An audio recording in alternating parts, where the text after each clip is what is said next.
एक माँ इतना गिर गई कि पैसों के लिए तड़पता छोड़ दिया अपनी औलाद को।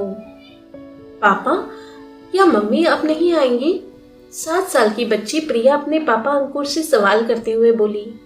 हाँ बेटी, अब तुम्हारी मम्मी यहाँ नहीं आएंगी। अंकुर अपनी बेटी प्रिया को दुलारते हुए बोला। ठीक है पापा, वह नहीं आए तो अच्छा है। 10 साल पहले अंकुर और मालती की दोस्ती हुई थी। दोस्ती प्यार में तब्दील हुई। जीवन भर साथ निभाने का वादा करके वे शादी के बंधन में बंध गए थे। शादी के कुछ दिन बाद ही अंकुर एक प्यारी सी बेटी का बाप बन गया था। 5 साल तक तो सब ठीक ठाक था। अंकुर एक व्यापारी था। उसके बिजनेस पार्टनर ने उसे धोखा दिया था, जिसकी वजह से उसे बहुत नुकसान उठाना पड़ा था। अंकुर की हालत ऐसी हो गई थी, अब उसके पास 2 वक्त की रोटी के लिए भी पैसे नहीं थे। अंकुर की पत्नी अपने पति की इस हालत से बहुत परेशान हो गई थी। जिस सुख और शान के लिए उसने अंकुर से शादी की थी, अब वह खत्म हो गया था। अंकुर की पत्नी अब अंकुर से तलाक लेना चाहती थी, इसलिए अब उनके बीच हमेशा झगड़ा होता था। अंकुर इस झगड़े से तंग आ गया था। कुछ समय बाद अंकुर अपनी पत्नी को तलाक दे देता है। अंकुर कठिन परिश्रम करके अपने बिजनेस को फिर से कामयाब बनाने में जुट गया और कुछ ही दिनों में उसे सफलता मिलने लगी। वह अपनी बेटी प्रिया को हमेशा खुश रखने, जीवन की सभी खुशियां देने के लिए दृढ़ संकल्प कर लेता है। कुछ समय बीतने के बाद अंकुर की मां अंकुर को दूसरी शादी करने के लिए समझाती है। अंकुर अपनी बेटी प्रिया और मां की खुशी के लिए दूसरी शादी करने के लिए तैयार हो जाता है। कुछ ही दिनों में अंकुर और आरती की शादी हो गई। आरती के आते ही प्रिया के जीवन में खुशियों की बरसात होने लगी।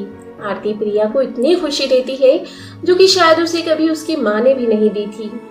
10 वर्ष बीत चुके थे। एक दिन अचानक अंकुर के घर की डोरबेल बज रही थी।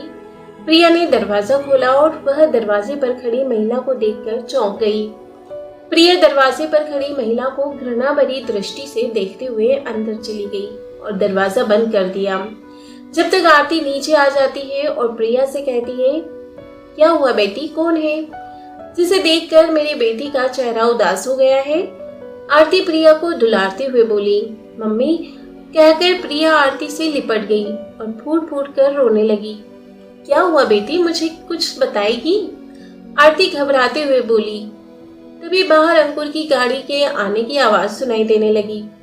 तू चिंता मत कर बेटी, तेरे पापा आ गए हैं, आरती प्रिया को दुलारते हुए बोली। गाड़ी खड़ी करके अंकुर जैसे ही बाहर आया, सामने मालती को एक व्यक्ति के साथ खड़े देखकर उसके गुस्से का कोई ठिकाना न रहा। तुम यहाँ क्या करने आई हो? अंकुर मालती को घूरते हुए बोला। अंकुर, मैं अपनी बेटी को एक बार देखने आई हूँ, बस और कुछ नहीं। मेरी वही एकलौती औलाद है। भगवान ने एक हादसे में मेरी सारी उम्मीदों को तोड़ दिया है, कहकर मालती रोने लगी। उस वक्त तुम्हें अपनी औलाद का ख्याल नहीं आया था? जब मुझे तलाक देते वक्त तुम्हें एक बार भी अपनी औलाद का ख्याल नहीं आया था? निकल जाओ यहाँ से, अंकुर चीखते हुए बोला। मुझे माफ कर दो अंकुर, मैं बस एक बार अपनी बेटी के मुंह से माँ शब्द सुनना चाहती हूँ और कुछ नहीं। मालती अंकुर के आगे हाथ जोड़कर गिड़गिड़ा रही थी। उसके साथ खड़ा व्यक्ति कुछ न बोलकर चुपचाप खड़ा था। कौन बेटी, कैसी माँ? मेरी माँ मेरे पास है। तुम्हारे जैसी औरत किसी की माँ नहीं हो सकती, न किसी की पत्नी हो सकती है। वह तो सिर्फ सुख की साथी होती है, दुख की नहीं। उसे तो माँ कहना माँ के नाम को कलंकित करना है। प्रिया गुस्से में तमतमाती हुई बोली। ऐसा मत बोल बेटी, मैं तेरी माँ हूँ, मालती रोते हुए बोली।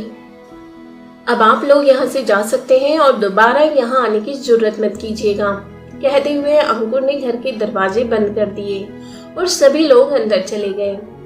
मालती काफी देर तक दरवाजे के बाहर खड़ी रही, अंदर की ओर देखती रही और हार कर चुपचाप वहां से निकल गई। जिस औलाद को उसने ऐशो आराम भरी जिंदगी के लिए दुत्कार दिया था, उसी के लिए वह जीवन भर तड़पने के सिवा उसके पास और कुछ भी नहीं बचा था। औलाद होकर भी उसे जीवन भर बे औलाद बनकर घुट घुट कर जीना पड़ेगा। दोस्तों, हम अक्सर पैसों और रिश्तों को एक ही तराजू में तोल देते हैं, जिसमें पैसा जीत जाता है और रिश्ते हार जाते हैं। जब तक हमें हमारी गलती का एहसास होता है तब तक बहुत देर हो जाती है। तो दोस्तों, आज की कहानी आपको कैसी लगी हमें कमेंट बॉक्स में ज़रूर बताएं। इसी तरह की और भी सामाजिक कहानियां सुनने के लिए आप हमारे चैनल को सब्सक्राइब ज़रूर कर लें।